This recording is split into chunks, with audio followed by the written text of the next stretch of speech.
بسم اللہ الرحمن الرحیم۔ السلام علیکم ورحمۃ اللہ وبرکاتہ۔ اردو کلاس 8 میں تمام طلبہ کو خوش آمدید۔ آج کے سبق میں انشاءاللہ تعالی مشقی سوالات میں دیا گیا سوال نمبر 10 حل کریں گے، اور اس سے پہلے نقشے کی مدد سے لفظ کی بحث کو تفصیل سے بیان کیا جائے گا۔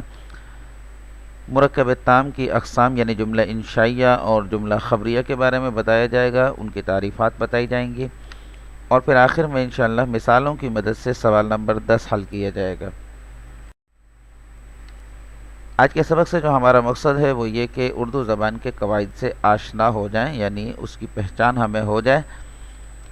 دوسرا یہ کہ جملہ خبریہ اور جملہ انشائیہ میں فرق کر سکیں، یہ پہلی بات کی تفصیل اور اس کی وضاحت ہے، کیونکہ جملہ خبریہ جملہ انشائیہ اردو قواعد ہی سے تعلق رکھتی ہے، اور جملہ انشائیہ کے مزید جملے بنا سکیں یہ پریکٹیکلی اور عملی طور پر اردو زبان پر کس قدر ہم عبور رکھتے ہیں اور کتنا ہم اس سے آشنا ہیں، انشاءاللہ تعالی یہ بھی ہم جان سکیں گے۔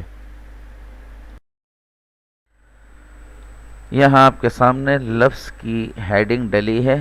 انشاءاللہ تعالی اگلی سلائیڈ میں ہم نقشے کی مدد سے لفظ کی تفصیلات بیان کریں گے۔ پہلی چیز ہے لفظ۔ ہمارے منہ سے نکلنے والی جو بھی بات ہوگی وہ لفظ کے زمرے میں آئے گی، اسے لفظ کہا جائے گا۔ اس کی بنیادی طور پر دو قسمیں ہیں، پہلی قسم ہے مہمل اور دوسری قسم ہے موضوع۔ بے معنی لفظ کو مہمل کہا جاتا ہے جس کا کوئی مطلب نہ ہو، اور موضوع اس لفظ کو کہا جاتا ہے جس سے کچھ بات سمجھ میں آئے۔ پھر موضوع لفظ کی بھی دو قسمیں ہیں، ایک ہے مفرد اور دوسرا ہے مرکب۔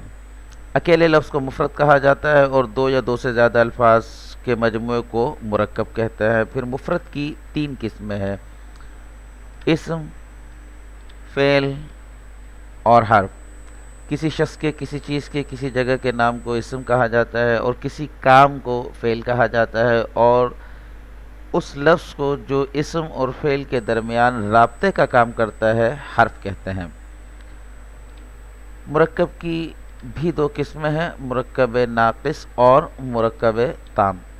مرکب ناقص کی بھی مزید تفصیل ہے، لیکن یہاں چونکہ مرکب تام کی تفصیلات بیان کی گئی ہیں اس لیے اس کو نہیں چھیڑا جائے گا۔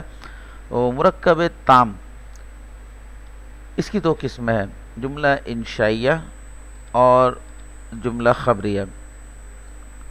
جملہ خبریہ کی دو قسمیں ہیں، جملہ اسمیہ اور جملہ فعلیہ۔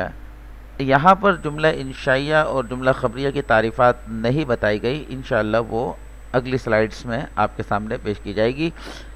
جملہ خبریہ کی دو قسمیں ہیں، جملہ اسمیہ اور جملہ فعلیہ۔ وہ جملہ جو دو اسموں سے مل کر بنا ہو اسے جملہ اسمیہ کہتے ہیں، اور وہ جملہ جس میں فعل استعمال کیا جائے اسے جملہ فعلیہ کہتے ہیں۔ جملہ انشائیہ کی پھر مزید اقسام ہیں، امر، نہی، استفہام، تمنا اور ندا۔ امر کسی حکم کو کہتے ہیں، نہی کسی کام سے منع کرنے کو کہا جاتا ہے، استفہام کسی سوال کو کہتے ہیں، تمنا کسی خواہش کو کہا جاتا ہے، اور ندا کسی کو پکارنے کے لیے استعمال کیا جاتا ہے، پکار کو ندا کہتے ہیں۔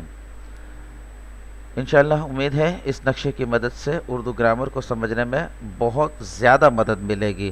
اگر آپ اس کی تفصیلات مجھ سے بعد میں ڈسکس کرنا چاہیں گے تو انشاءاللہ تعالی میں بسط خوشی آپ کے ساتھ تعاون کرنے کو تیار ہوں۔ یہاں کچھ جملے آپ کو نظر آ رہے ہوں گے، بیٹھ جاؤ یار، آگے ایکسکلیمیشن سائن لگا ہوا ہے جسے علامت استعجاب کہا جاتا ہے۔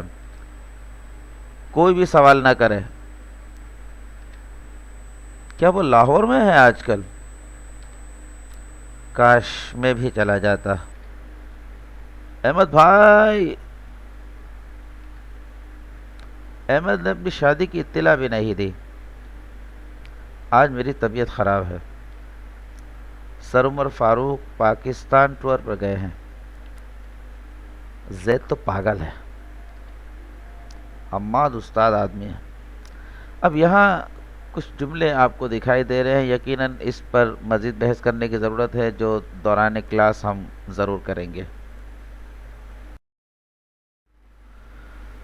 مذکورہ 10 جملے مرکب تام کی دو قسموں یعنی جملہ انشائیہ اور جملہ خبریہ سے تعلق رکھتے ہیں۔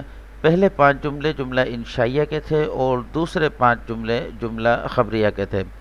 اب انشاءاللہ اگلی سلائیڈز میں ہم آپ کے سامنے جملہ انشائیہ اور جملہ خبریہ کی تعریف کریں گے، تاکہ ہم مثالوں اور تعریف کو آپس میں ایک دوسرے پر منطبق کر سکیں کہ آیا یہ تعریف اس مثال کے مطابق ہے یا نہیں، اور یہ مثال اس تعریف کے مطابق ہے یا نہیں۔ پہلے تعریفات دیکھ لیتے ہیں۔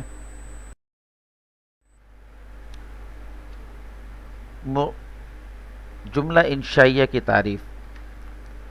جملہ انشائیہ کی تعریف ان الفاظ کے ساتھ کی جاتی ہے: وہ جملہ جس میں کسی کام کا حکم دیا جائے یا کسی کام سے منع کیا جائے، یا کوئی بات پوچھی جائے یا کسی خواہش کا اظہار کیا جائے یا کسی کو پکارا جائے، اسے جملہ انشائیہ کہتے ہیں۔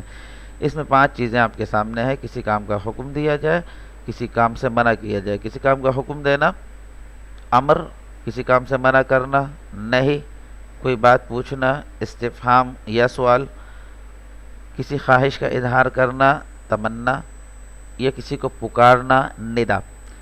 یہ تمام چیزیں جملہ انشائیہ کے زمرے میں آتی ہیں۔ جملہ خبریہ کی تعریف: وہ جملہ جس میں کسی بات کی خبر دی جائے اور بولنے والے کو سچا یا جھوٹا کہا جا سکے، اسے جملہ خبریہ کہتے ہیں۔ اب ان تعریفات کو پیش نظر رکھتے ہوئے دوبارہ سے ان جملوں کو دیکھتے ہیں اور پھر اس کے بعد ان کو ایک دوسرے پر منطبق کرنے کی کوشش کریں گے، تاکہ بات صحیح طور پر ذہن نشین ہو جائے۔ بیٹھ جاؤ یار، اب یہ ایک جملہ ہے، اس میں حکم دیا جا رہا ہے کسی کام کے کرنے کا، تو تعریف کی روح سے یہ جملہ انشائیہ ہے۔ کوئی بھی سوال نہ کرے، یعنی پابندی لگا دی ہے سوال کرنے پر، منع کر دیا گیا ہے، تو اس لیے اسے جملہ انشائیہ کی قسم نہیں کہا جاتا ہے۔ کیا وہ لاہور میں ہے آج کل؟ سوال ہے، تو استفہام جملہ انشائیہ کی ایک قسم ہے۔ کاش میں بھی چلا جاتا، ایک تمنا کا اظہار ہے۔ احمد بھائی، یہ کسی کو پکارا جا رہا ہے، تو یہ بھی ندا جملہ انشائیہ کی قسم ہے۔ آگے دیکھ لیجئے: احمد نے اپنی شادی کی اطلاع بھی نہیں دی۔ اب یہ ایک خبر دی جا رہی ہے، ایک بات بتائی جا رہی ہے۔ اب اس میں اس کی تصدیق یا اس کی تکذیب، اس کو سچا یا جھوٹا بتایا جا سکتا ہے۔ اگر اس نے دی ہوگی تو کوئی منع کر دے گا کہ نہیں یار، اس نے تو اطلاع دی تھی، اور کسی کو اتفاق ہوگا تو وہ کہہ دے گا ہاں بالکل۔ آج میری طبیعت خراب ہے۔ اب اس میں خبر دی جا رہی ہے اپنی طبیعت کی ناسازی کے بارے میں بتایا جا رہا ہے۔ سر عمر فاروق پاکستان ٹور پر گئے ہیں، ان کے بارے میں خبر دی جا رہی ہے کہ وہ کسی جگہ گئے ہیں۔ زید تو پاگل ہے۔ اب یہ ادھر جو پہلے جو 3 جملے تھے، ان میں ایک فعل استعمال ہوا ہے۔ احمد نے اپنی شادی کی اطلاع بھی نہیں دی۔ اطلاع دینا یہ ایک فعل ہے۔ آج میری طبیعت خراب ہے، طبیعت کا ناساز ہونا یہ ایک فعل ہے، خراب ہونا، ٹھیک ہے۔ اور سر عمر فاروق پاکستان ٹور پر گئے ہیں، جانا ایک فعل ہے۔ یہ تینوں جو تھے یہ جملہ فعلیہ تھے۔ زید تو پاگل ہے، یہ 2 اسموں سے بنا ہے، اور زید اور پاگل یہ 2 اسم ہیں اس میں، تو یہ جملہ اسمیہ ہے۔ حماد استاد آدمی ہے۔ حماد ایک اسم ہے اور استاد بھی ایک اسم ہے، تو حماد اور استاد 2 اسم ہیں، اور 2 اسموں سے مل کر یہ جملہ بنا ہے، اس لیے اسے جملہ اسمیہ کہا جاتا ہے، جو کہ جملہ خبریہ کی قسم ہے۔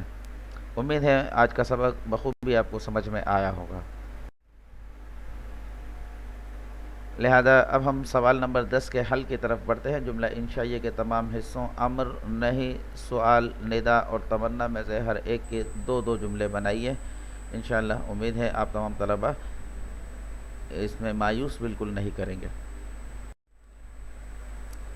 ہوم ورک آپ کا یہ ہے کہ چارٹ کو اپنی کاپیوں میں بنا لیجئے، جو لفظ کے بارے میں آپ کو تفصیلات بتائی گئی ہیں وہ چارٹ اپنی کاپیوں میں بنا لیجئے، اور جملہ انشائیہ کے مزید 10 جملے 5 کالم بنائیں گے، اس میں ایک میں امر، ایک میں نہیں، ایک میں ندا، ایک میں تمنا اور ایک میں استفہام، 5 کالم بنائیں گے۔ ان پانچوں کالم میں 10 جملے یعنی 50 جملے ٹوٹل آپ جو ہے وہ جملہ انشائیہ کے بنائیں گے انشاءاللہ تعالی۔ اس سے آپ کو اس جملہ انشائیہ کے کہنے پر بہت عبور حاصل ہو جائے گا، اللہ نے چاہا۔ جزاک اللہ خیرہ، والسلام علیکم ورحمۃ اللہ وبرکاتہ۔